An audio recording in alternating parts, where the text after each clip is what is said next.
Welcome back to the Beyond the Dojo podcast. I'm Lauren, I'm Jeremiah. and this is episode 13, and it is January 1st, 2020. Hello! We are in the car right now, so if this sounds really noisy, sorry.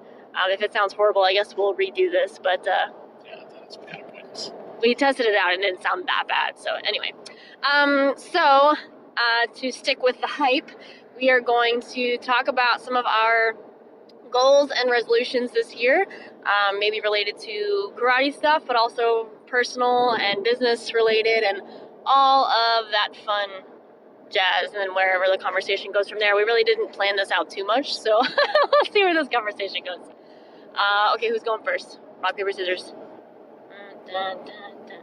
I win. Okay, so Jeremiah goes first. We're starting a kumite class that's by invite. We're starting that this month here, and I'd like to see that grow and kind of get some people involved, maybe even in some tournaments and stuff like that. That'd be one of my goals for the year. Where did you originally have that idea? Were you involved in a kumite class before? Not really. I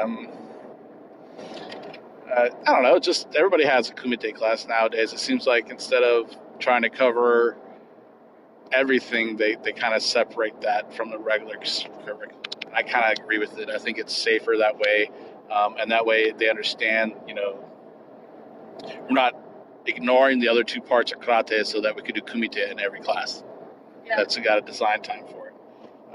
Plus, where we're located, and I think the personality of the community, especially with the boys being a little bit rougher, tougher, the area has a long history of having really good football teams, and several NFL players come out of where we live. So it's a really rough country kind of town, and I think they'd really enjoy just punching and kicking each other and seeing why we do these things. So a couple of things that's really funny is that the dojo that I inherited that we kind of rebranded, it originated as a dojo where literally all the stories that I'm told is that all of the kids and the adults and whatever, like the main thing they would do is they would just beat the living crap out of each other the entire class. Like that's literally what would happen is our teacher would have them go in and people would just spar like crazy for like an hour. And that's pretty much what happened is we had a bunch of rough and tough kids and they just went and beat the living tar out of each other and got it out of their system, which, I mean, isn't necessarily like the most Budo thing in the world, but it was really good for this area. But that's why I'm basing it on an invite only. I'm only going to pick the kids that are mature enough to understand that what they're doing can hurt somebody, and that are kind of committed. Those guys that not the fast learners, the most talented, but the ones that are most tuned in, the focus in the most and catch the subtle etiquette stuff and learn how to train with each other. Those are the ones I invited. So nobody under orange belt or 7th Q. Yeah. Well, another thing I do like is that because we've already been established as a dojo for 3 years, and we've established this idea that we're a dojo that focuses on really good form and good principles, but also on applying those principles, and we're focused on an applicable approach to karate. And now we're allowing that sport thing as a side thing, and we're basically differentiating, like, this is a different facet that's not necessarily the same thing that we're doing, but you can be involved in it if you want to. So I am pretty excited about that, and I hope that we're able to build that. I don't think it's going to take off immediately because it's something new, but I think it'll build over time. That's what I was saying is if I get a couple kids involved in a tournament where they have a great time, that's going to change everything, because no matter what I say to build the class, it's not going to have the same effect as the kids going, man, that was awesome. It's a great time, You say kids, but there's a good chance we may end up with a bunch of adults in that class. Yeah, that too. Yeah. And then we go and we do stuff like that. There's this cool tournament in Florida where it's a seniors tournament. And it's everybody has to be 40 years and above. So maybe that's something some of those older guys would want to do. It'd be fun. Either way. Just another facet, Okay, so what's one of yours? Excuse me. Let's see if I can keep this business related for a moment.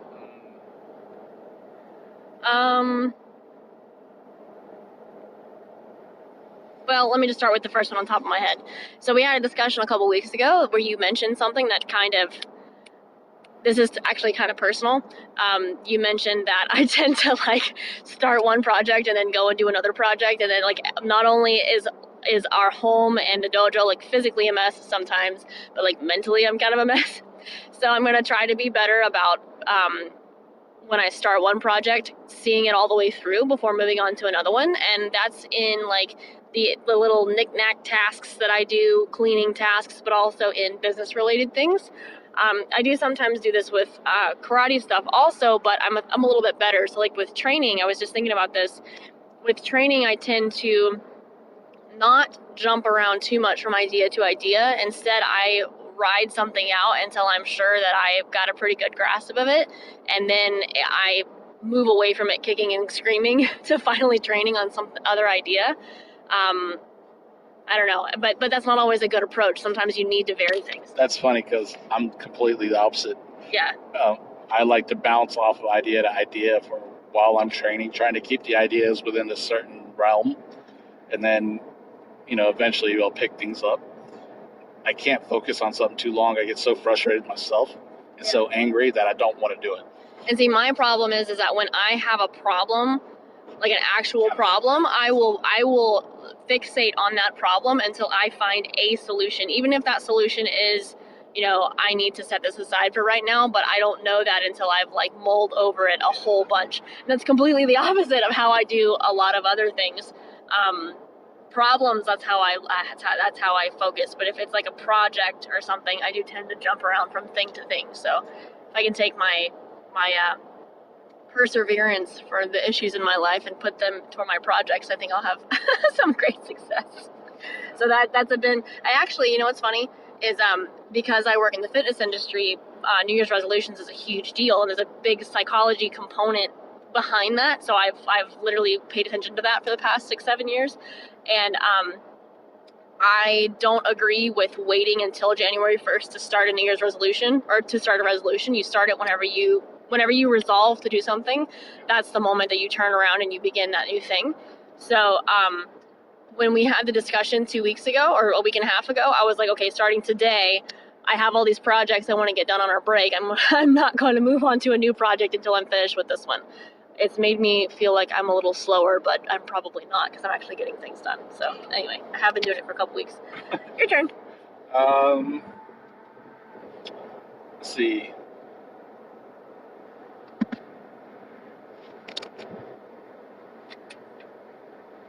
I think business-wise, I need to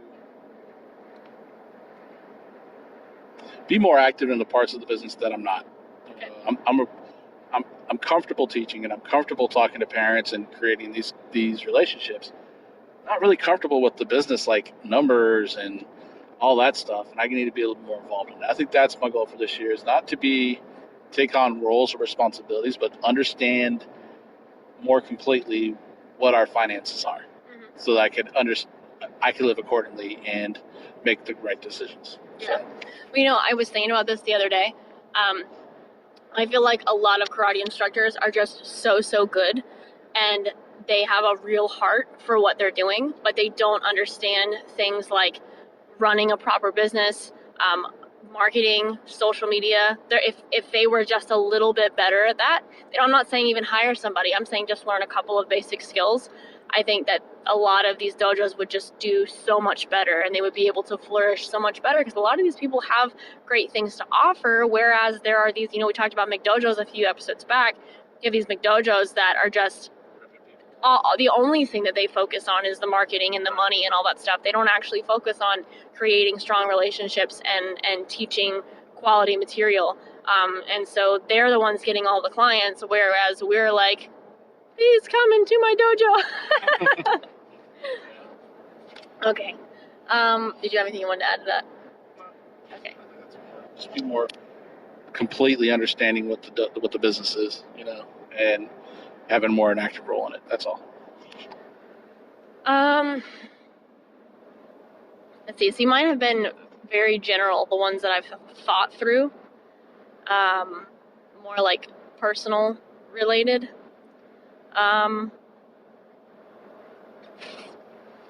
I will say that I'm excited for like the way that we'll be able to structure classes this year, with both of us being able to kind of tag team and back and forth. I think one of my goals is to is not to like, so we've been really tired, we get really tired, you know, the past 3 years teaching and running all these different classes and stuff, and so like one of us will be teaching while the other one's sitting aside.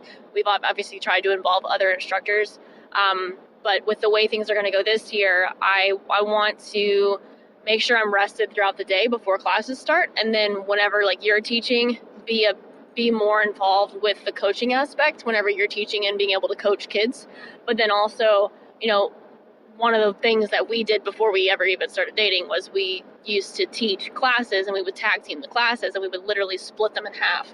So one of us would run the first part, and then the other one would run the next part, and we would just build off of what the other one said. And to me, it was almost like a teaching think tank. Yeah. Like what you said, I maybe took a completely different approach to it, but it helped both of us in some way. I really liked that because I felt like it was exciting, and then also it taught kids in a different manner. It showed them a different perspective too, but it was also like really inspiring, I guess. I think what the key with that was that we were able to do the same thing over and over throughout the entire classes. Yeah. But the kids thought it was different and new every time. Yeah. You know, and there's nothing replaces repetition. Yeah. Learning that principle over and over again. So I like that about our tag team teaching, was that you could just see the information sink in better. Mm-hmm. Just by changing the person telling them what to do. And I love that. So. Yeah. So I would like, that's one thing I do want to be better about this year, is like being more engaged during those times, even when I'm not the instructor. Here. I need to do the same thing. I tend to look on my phone too much, or my problem is this: is I'll have one or two, not during the kids class, but normally during the teens, adults, intermediate, beginner class. I'll pick on one kid and just kind of coach him the entire class instead of spreading around and helping everybody else out. That is a fault of mine when it comes to coaching. I do tend to just stick to one person or one or two people, and that's it. Well, that's not always a bad thing, because we've seen really high-level instructors do that, especially if there's a guest or if there's someone that maybe needs the extra help that day. So I don't think that's always a bad thing. It's just that in general, obviously. Yeah, overall, though, if we're talking about honing our teaching skills and being better coaches that are able to interact and affect their players without having to sit there and be on top of them the entire time. Mm-hmm. That's kind of where I want to be with that, I guess, is be better coaching and teachers at the same time. Okay, your turn.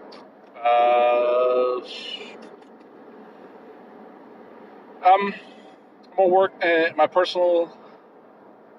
Physically, I need to work on my overall flexibility, and mobility. I've kind of dropped off that bandwagon. I was really good for about 2-3 years, where I had a routine down, and I stuck to the routine, and it's been helping me. And lately, I haven't had any routine. Doing a lot of training and working on principles and ideas, but not that routine stretch and strength training. So I'm gonna stick to that this year. I know it sounds kind of hokey, but in reality is, getting older, man. It's my bones and muscles tighten up. It hurts, man. I gotta stretch out and make sure I can move. You can't let these little kids run around me like this. They definitely do. Well, on that note, I want to be better about consistency with workouts that are doable, but also recovery.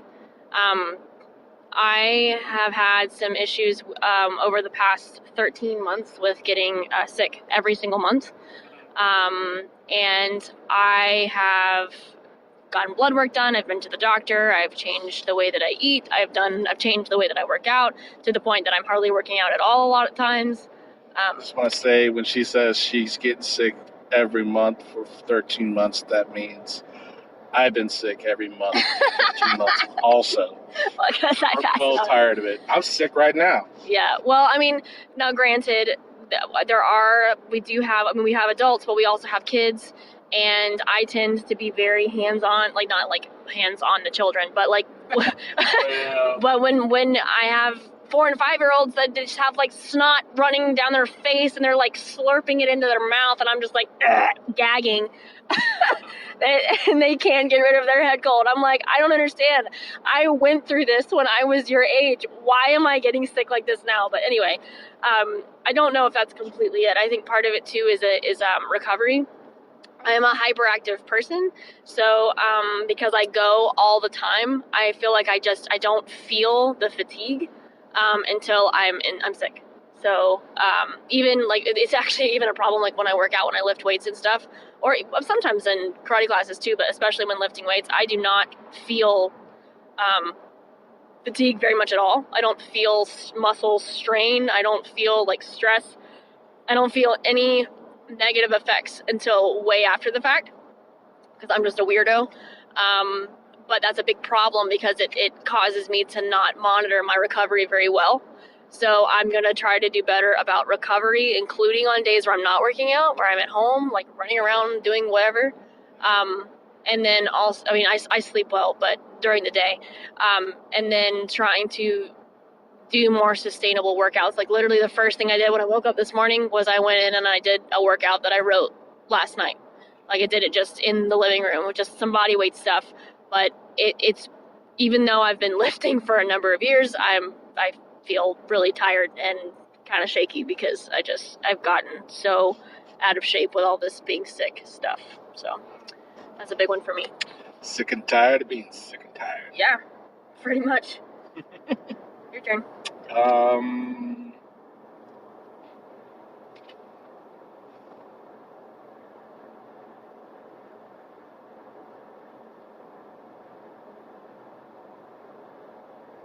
I think for karate wise, the technique wise, and all that, my goal this year, is just to have better control. Learn to train without trying to power through everything. I like most males, you go to do something, you just want to lift it through your shoulders and really force it. And I think that's one of a real clear sign of someone who has a higher level karate is that they're very, very not necessarily relaxed, but more like using the proper muscles at the right time, and they're not trying to force their power. It's just powerful. There's like people say you just be cool. You can't act cool. You're either cool or you're not. You're humble or you're not. And I think that's the same when you look at good, really high level karate is you're either forcing it or you're not. There's no in between. So I think that's my goal this year is to try to get rid of that force and thought that I have to create power and just do the technique and see how that works. Yeah. So there you go. Okay. I'll take a business route for a sec here, but it's not necessarily just business. I'm almost 27, and I am in that age and group of people that many of us are still trying to figure out what the heck are we doing here.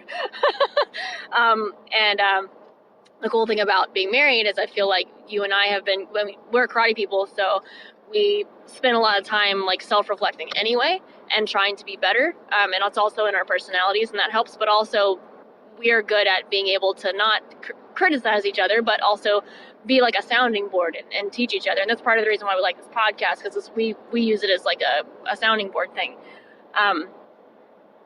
And I feel like the first couple years of our marriage, especially, I've been able to learn a lot more about my strengths and weaknesses and what I have to offer. And I think for the first couple years, I tried to see where that fit in to not necessarily societal roles, but things related to the business, like my business. I do personal training stuff, and there's like typical routes that you go to do that kind of thing. And I had this thought about a month ago, like that, you know what?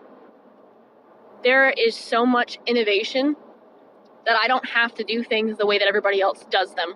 As long as I'm being safe, as long as I'm pursuing knowledge to the best of my ability, and I'm presenting that knowledge in a way that's going to be helpful to my clients, then it doesn't really matter the way that I do things. So like I changed some of my business structure a little bit, like the part that I changed a major portion of it that I'm going to be focusing on to increase clientele, but also to help more people, because I realize that I'm a good like listener counselor type person, and even though I'm not as good at seeing big picture, but when someone gives me all the details, I'm able to like create a plan of action for them. So this like one-time touching base consultation process is something that's become more appealing to me. It is completely contrary to the way that the majority of the fitness industry runs, because they say that it's not good for business. It's not very lucrative, but like I told you, like I feel like we've built our businesses to the point that, you know, we're paying our bills, we're making it by, we're enjoying our karate, we're being able to train, we're enjoying life. We're not millionaires, we ain't making very much money, but we are able to survive and we're enjoying what we're doing. So now I want to, it makes me feel like I have the freedom to be able to just express, I don't want to say my personality, but my methods, like what will become my methods. I feel like I can just do that, and even if it's not normal, and even if it's completely I mean, even if it doesn't end up being a very good idea at all, maybe everybody else is right and I'm just an idiot, but I still want to try these ideas that I have, and I feel more confident now. I feel like the last couple of years has been like, who am I? Who am I? Now I feel like I'm at the point like, okay, this is me. This is who I am. This is what I have to offer. And if you don't like this thing, I will find someone else that will be a better suit for you. And you know, but that's me as far as business. Yeah. Sounds good. Do you have another one? No, I don't have any more resolutions. I'll say this though. The biggest change this year is going to be me being at the Bushnell Dojo more. We've closed the Ocala down. Sadly to say, I really wanted to keep that thing going. It's just sometimes I felt like I was a square peg in a round hole.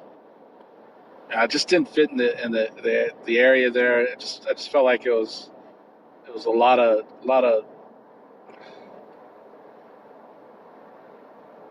a whole shift in perspective of how people in Ocala look at karate schools and how I wanted to run mine.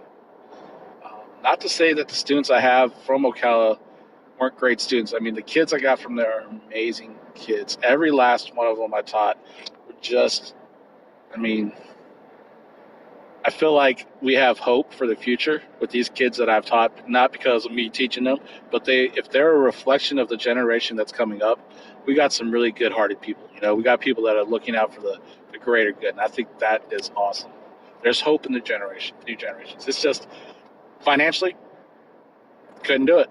The students covered the bills, the utilities, rent. But I was driving an hour up 3 times a week, and sometimes twice, and just in gas alone, I would never make that money back. And I just got to a point where I had to make that decision. I felt like I betrayed my students in a way because I moved away from them. But the crazy thing and the beautiful thing about God and how He works in my life is they all were like, hey, but I offered them to free classes in Bushnell if they wanted to come down. So now they're driving an hour down to train with me, and that to me is just best thing in the world. Yeah. But financially in Ocala, it just didn't work out. Nothing about that place ever produced a profit. It was always I could get to a point where I'm covering my bills, but never having an income or, covering some of my gas stuff. So that being said, I'm sad to close it, but I'm happy that the students I had at the end are willing to travel down and see me.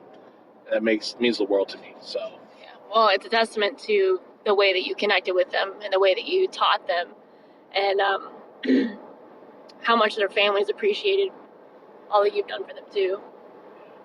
Good things, yeah. That good bunch of people, and that's the thing I feel bad about. It's like, man, the students I have, I really did connect with them, and there was, and they were not all the same kind of people either. It's not like they're all, replicas of me or whatever. It's they they're all their individual selves, and we all have like conflicts, and we don't really, it's like any kind of relationship with people is, you got your ups and downs, and that's kind of how my dojo was. But in the end, I felt like it was proper time to close it and to focus on a group near home. Laura and I've been talking about future plans, and we both want children, so I can't take that time away from my family. So that was kind of the end of it, where it made it concrete there, where I just, smarter move. And then God blessed me by allowing my students to come follow me. Well, maybe one day in the future we'll do a podcast on how to properly run a dojo financially and how to know when it's time to step away. I mean, and that's the sad thing is, like, we want the dojos that we establish and that we're part of to continue on forever. But as long as we have a dedication to the art, at least we have that much. Yeah. We are able to train, and it's nice to be part of a community. We talked about this before.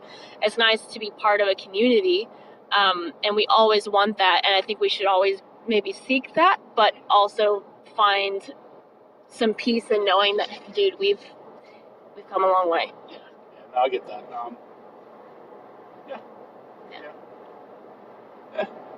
It is what it is. It's not a negative thing. It's a move, change. I think that's the issue I have with it. It's change. I like being comfortable. Yeah, I like doing the thing I've been doing. So much for that. But change is a reflection of growth, and I feel like that's part of it right happening now too, is seeing, sometimes you wonder if what you're teaching and how you try to get certain points across, if they're actually sinking in, if they're actually helping the child one way or the other. Mm-hmm. You say things and you encourage kids and you show them and you lead by example, and sometimes it sinks in and sometimes it goes in one ear and out the other. And I'd say this group of kids right now, it's sunk in. Something sunk in for them, and I that's just wonderful to me. Yeah. To validate my process in my eyes is essential for me. Because I always question it. It's that doubt. Am I doing it the right way? Am I being a good teacher, kind of thing? And so when to have students like that, it just, man, it means the world, like I said before. So yay me. Awesome. Well, on that note, what are you working on? Working on side snap kick.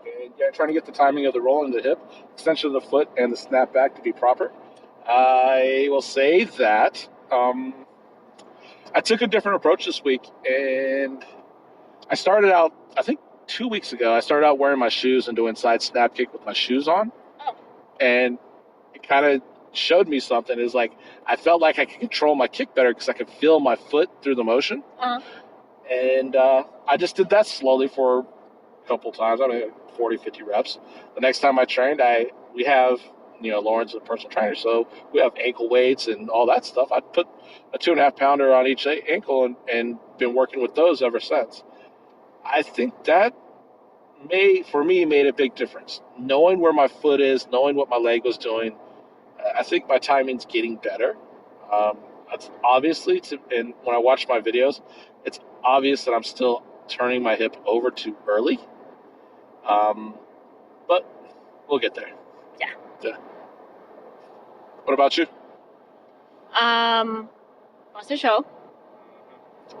Getting the height of certain movements correct. I tend to overbend my knees on the straight up and down moves, and then I'm looking at that same idea in other katas. That's not really a huge thing, but it is a bad habit. And then on that note, actually, I was thinking about it the other day, stepping in front stance.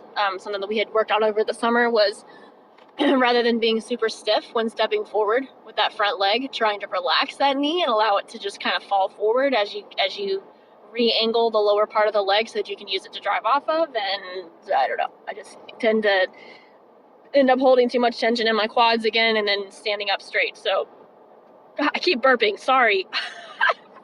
Okay. Well, on that note, y'all have a happy new year. I'm gonna actually put this out as soon as I can.